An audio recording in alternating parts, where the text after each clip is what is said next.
1830s, surrounded by an economic climate still reeling from the effects of the Great Depression, there flowered a class of sailing yacht that appeared almost arrogant in its denial of the hardening economic crisis that was becoming all too apparent on both sides of the Atlantic. Designed and built to compete for the America's Cup between 1930 and 1937, only 10 J-class yachts were ever built, 6 in the USA and 4 in England.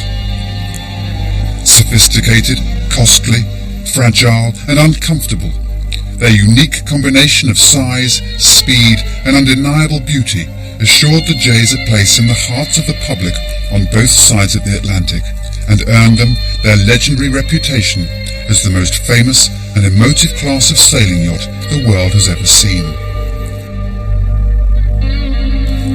And despite the attempts of economic recession, the introduction of income tax, and a world war to ensure otherwise, not to mention their dereliction in the decades that followed, 3 J's are still sailing today.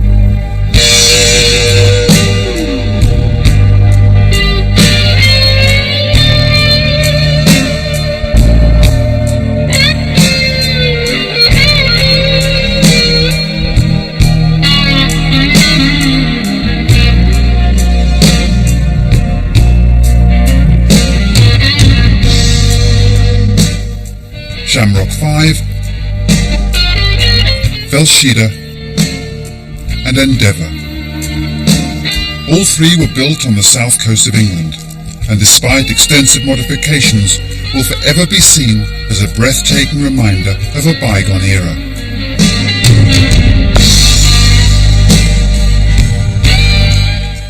A time cut short by the outbreak of the Second World War, but which, for just a few years, matched untold wealth with unbridled sporting ambition. 3 yachts whose stories are at the very heart of yachting legend. Stories of proud, patriotic owners and of the glory days racing for the America's Cup. And of how, after many owners and sad tales of abandoned, rusting, rotting hulls, each has come to be so gloriously restored and to be racing together for the first time in home waters for 65 years.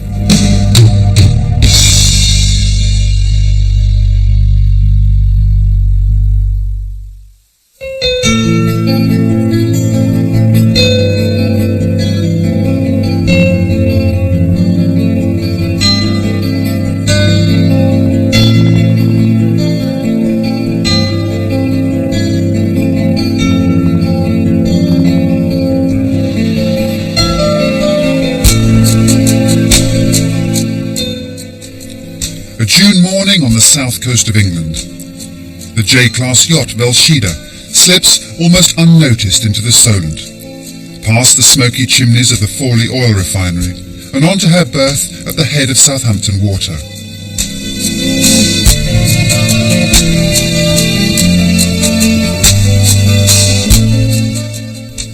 It's the last few moments of a 4-year voyage around the world that has taken this legendary yacht to places as diverse as the Galapagos Islands, Australia, the Suez Canal and the Caribbean.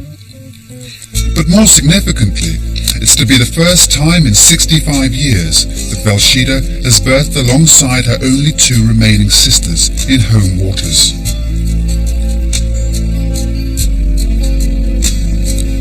And while these 3 magnificent greyhounds of the sea might no longer fly the British ensign, they remain inextricably linked to British sailing folklore. And for this reason alone, they have come together to race for a trophy bearing the name of Sir Thomas Lipton, 5 times challenger for the America's Cup and the first British owner of a J-class yacht.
Shamrock 5 was the first of the British Jays, and her story begins not on the south coast of England, in the hushed and very English corridors of the Royal Yacht Squadron, but with a Scottish grocer born to Irish parents. A millionaire many times over thanks to his chain of grocery stores and hugely successful tea-growing business, Sir Thomas Lipton had already spent a small fortune on 4 unsuccessful America's Cup campaigns, when, in 1929, he issued his 5th challenge for what he somewhat wistfully called the Old Mug.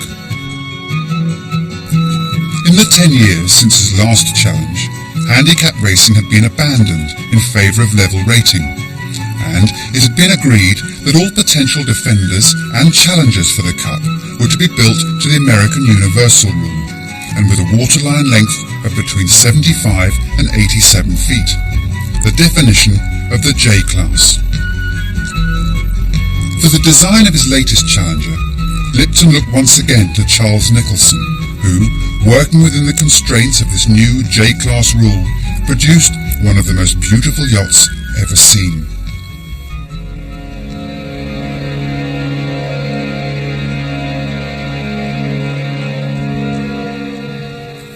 Shamrock 5 had an overall length of 119 feet and 10 inches. Her waterline length was 81 feet and 1 inch. Her beam was 19 feet. She drew 14 feet and 8 inches and displaced 134 tons. She was built of mahogany planking over a steel frame. Her lead keel weighed 78 tons, and her 162-foot pear-shaped mast was constructed of approximately 50 pieces of silver spruce.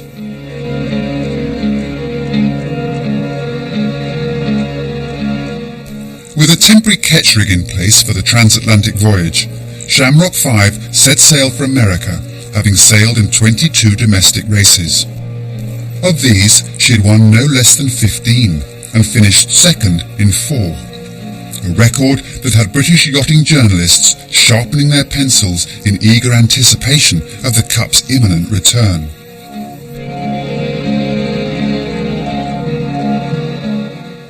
To defend the Cup against Shamrock 5, no fewer than 4 American syndicates were formed, each employing upwards of 100 men, and with a combined expenditure that's estimated to have been well in excess of $3 million.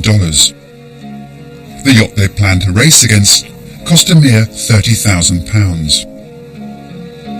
Enterprise, Weetamo, Whirlwind and Yankee all represented a different interpretation of the J-Class rule, and after a hotly contested elimination series, it was Enterprise, under the leadership of Harold S. Vanderbilt, that won the right to defend the Cup.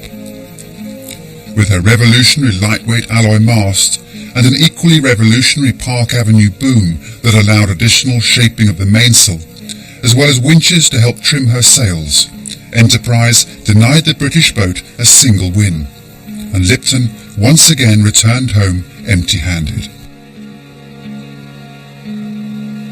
But after 31 years, and despite this most recent whitewash, he was still able to write that the Cup had kept him young, eager, buoyant and hopeful.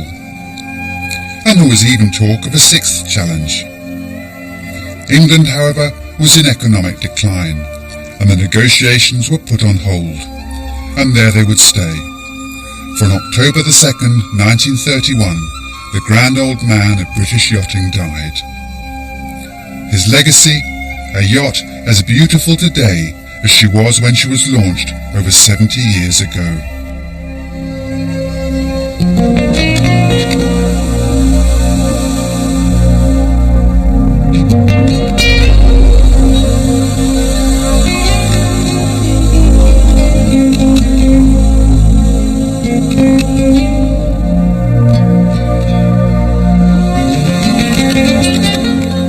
Following Lipton's death, Shamrock 5, complete with a small bowsprit to comply with new J-Class rules, was sold to the aviator T.O.M. Sopwith, who was looking to gain experience of the class before committing to his own America's Cup challenge. From Sopwith, she passed into the hands of another aviator, Sir Richard Fairey. But by 1937, the storm clouds of war were gathering over Europe, and the days of big-class yacht racing were all but finished. Shamrock 5 was sold to an Italian newspaper publisher, who converted her to a Ketcherig, and in accordance with an Italian law that forbade foreign names, renamed her Quadrifoglio.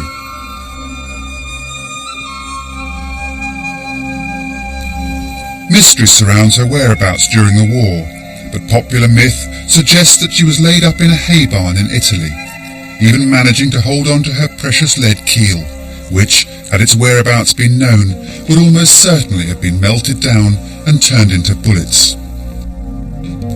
By the late 1960s, Quadrifoglio had fallen into a state of extreme depression. She was on the point of being broken up when she was bought by another Italian who owned her for 17 years. It was during this time that she returned to Camper & Nicholson's yard in Gosport for a major refit. Her mahogany skin was replaced with 2-inch thick teak planks, new engines were installed, as well as a new deck house and a new rig.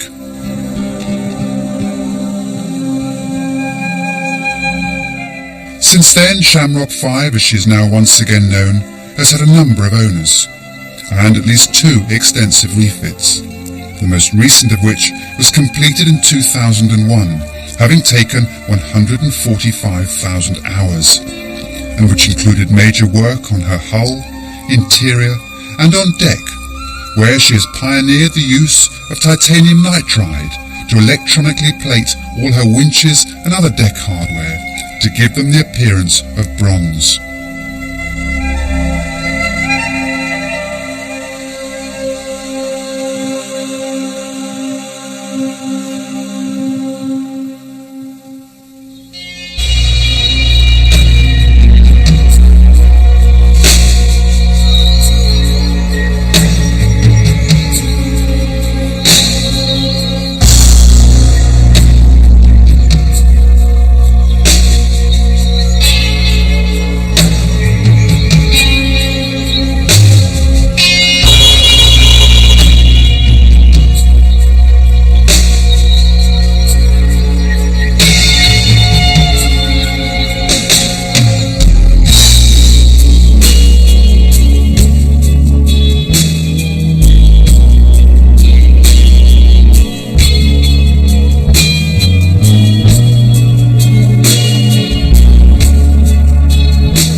The sixth J to be built, and the second to come from the drawing board of Charles Nicholson, Velsheda was owned by the chairman of Woolworths and was named after her owner's three daughters, Velma, Sheila and Daphne.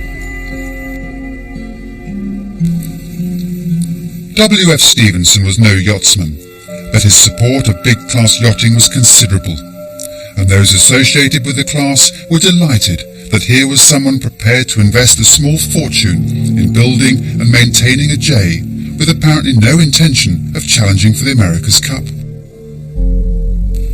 Where Shamrock 5 had been a mix of wooden planking on a steel frame, Velsheda's construction was entirely of steel.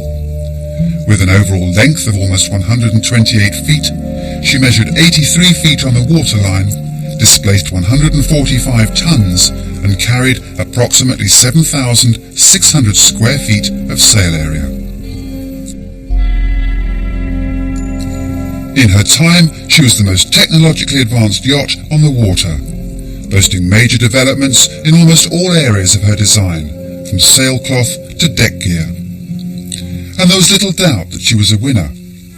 By the end of her first season in 1933, she had made 42 starts, finishing first on no less than 20 occasions, and runner-up on a further 10. Not surprisingly, she was even talked about as a possible challenger for the America's Cup. But such talk was soon overshadowed by Tom Sopwith's announcement that he was selling Shamrock 5 and building a new J with which he would be challenging for the Cup. Despite not making the headlines as an America's Cup challenger, Velsheda's second season brought even greater success, and she won more than 40 races in regattas all over the British Isles.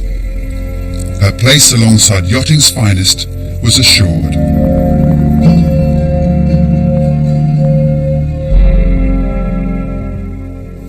With the outbreak of the Second World War, Velsheda, together with several other big-class yachts, was laid up at Camper & Nicholson's yard in Gosport, somehow managing to dodge the bombs that flattened so much of the surrounding area along the south coast of England. Little is known of what happened to her following the war, but somehow she ended up in a mud berth on the Hamble River.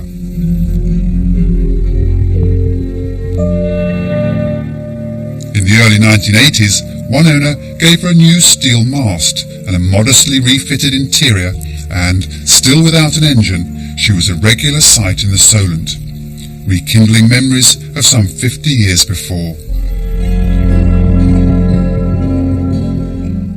Velsheda now spends much of her time in warmer waters. Places like Antigua, where she and the other J's cruise the warm trade winds and occasionally race in classic yacht regattas. She was acquired by her current owner in 1996 and immediately underwent a major and extensive refit. Much of the hull plating and steel frames were replaced. The hull was completely refaired, creating a perfect hydrodynamic finish, and approximately 58 tons of new lead ballast were poured into the keel. New engine beds were fitted, as were new tanks and watertight bulkheads.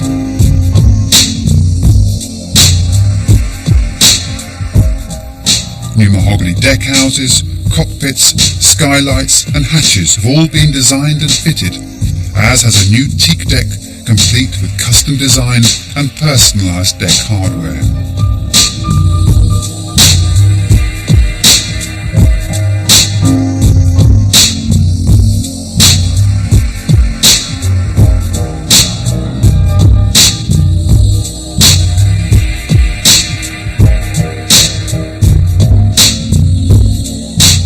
The original interior has been entirely redesigned and is now richly stained and hand-finished mahogany that fits beautifully around what is now a highly complex network of hydraulics, electrics and machinery.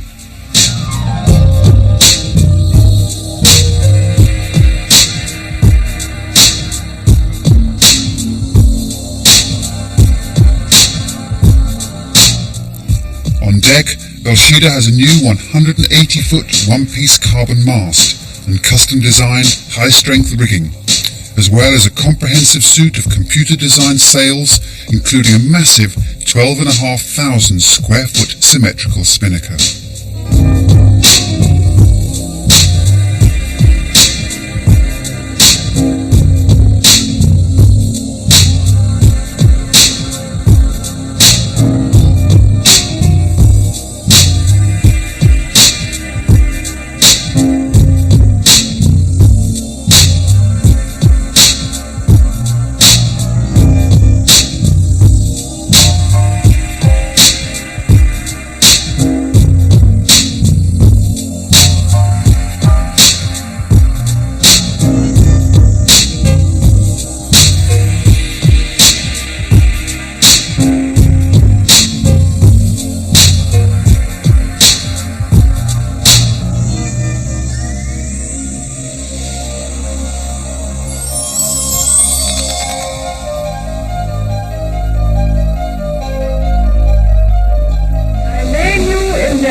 If Sir Thomas Lipton's challenges had been tinged with a degree of publicity-seeking motivation, Tom Sopwith's approach could not have been more different, and all those connected with the campaign were left in no doubt that this was to be no romantic attempt to lift the old mug. Designed once again by Charles Nicholson, Endeavour measured 129 feet and 7 inches overall. She had a waterline length of 83 feet and 3 inches, and her beam was 22 feet. She drew 14 feet and 9 inches and displaced 143 tons. Sopwith was surrounded by engineers used to pushing the boundaries of technological possibility, and none more so than Frank Murdoch, who just a few years later would engineer the Hawker Hurricane, and whose scientific approach to the design of the new boat's rigging was groundbreaking. Her deck layout was developed from a large-scale model in her designer's garden, and included more winches than the American Defender Rainbow. Her steel mast and rod rigging were a direct result of the precision measurements that Frank Murdoch had obtained from strain gauges installed on the trial horse Shamrock 5.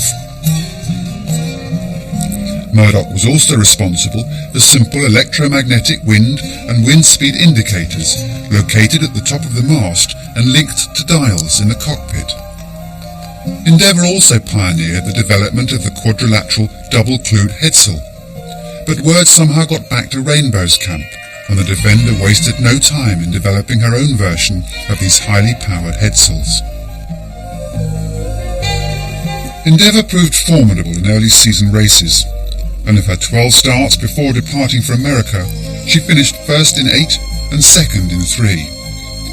The entire campaign seemed to be surrounded by an aura of success, but with just a week to go before setting sail for America, Endeavour's experienced and highly drilled professional crew struck out for better pay.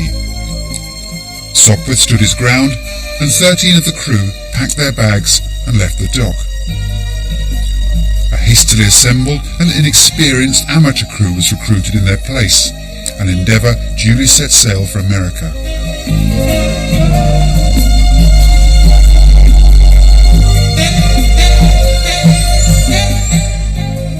To their credit, this amateur crew acquitted themselves with distinction, and in the first 2 races against the American Defender Rainbow, Endeavour came home first. Supporters from both camps were unanimous in feeling that here was the most dangerous challenger the Americans had so far come up against.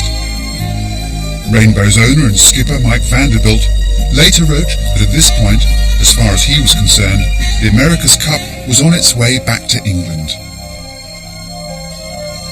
He needn't have worried, for in fact Rainbow was to beat the English boat by 4 races to 2. The fact remains, though, that Sopwith and his amateur crew were first away at 4 out of 6 starts, and victory had never before been so close.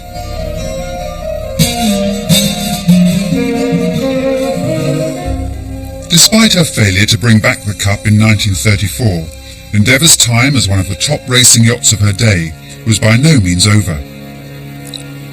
In 1937, Tom Sopwith once again set sail for America to challenge for the Cup. On this occasion, however, he took over 100 men and 2 racing yachts, Endeavour 2, his new J which had once again been designed and built by Charles Nicholson, and, chartered from her new owner, his original Endeavour. Once in Newport, the 2 yachts were put through a comprehensive tuning programme, and it was eventually decided that the new boat was the more worthy challenger. It was to prove academic. Had the defenders been doing all they could to be fair by allowing the English to delay their decision until the very last moment? Or did they already know the awesome superiority with which Mike Vanderbilt and the so-called Super J Ranger would dominate the series? History is unequivocal in its claims that Ranger was the finest J ever to hit the water. Designed by Starling Burgess and Olin Stevens, she was tank tested alongside models of other Js, including Endeavour, whose lines Sopwith had generously given the Americans the previous year. In the 1937 Cup Series, she beat Endeavour 2 in straight races, and in 37 races throughout that season was beaten just twice, by Yankee and by the original Endeavour. And whether as a scalp or as a mark of respect, many years later, Endeavour would proudly hang the Super J's counter in her magnificent main saloon.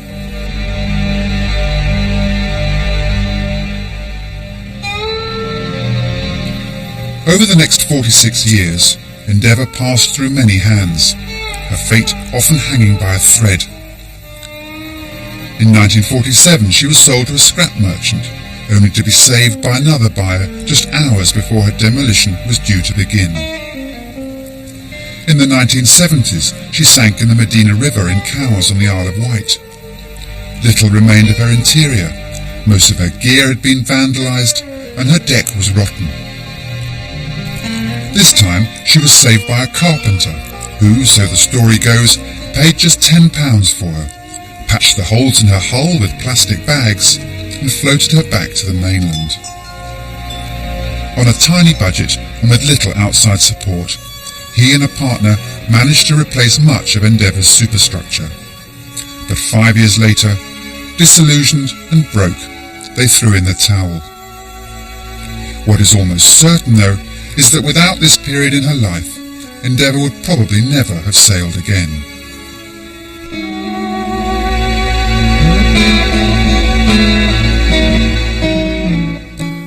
In 1984, Endeavour changed hands once again. Her new owner, an American yachtswoman, who immediately began a major 5-year restoration. Since the hull was too fragile to be moved and was miles away from any boatyard, a building was constructed over the yacht and welders hired to restore the hull.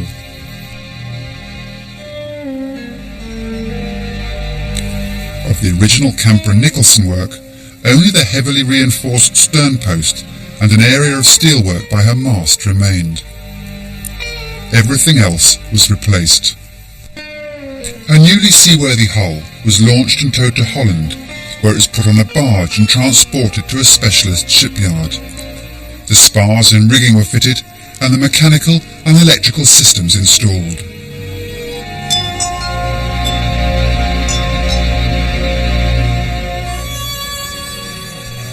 On the 2nd of June 1989, Endeavour sailed again for the first time in 52 years.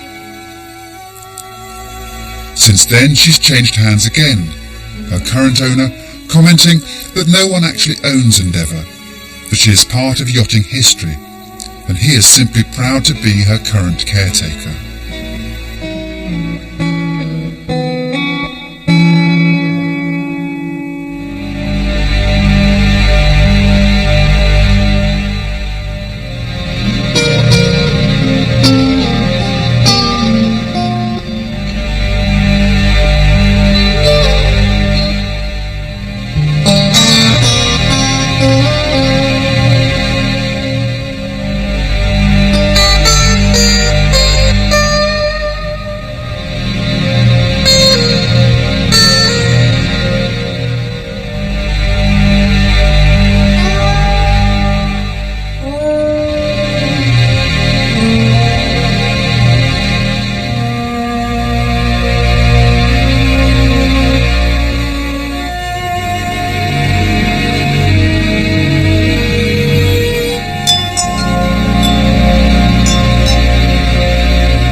Strip away the layers of 21st century technology.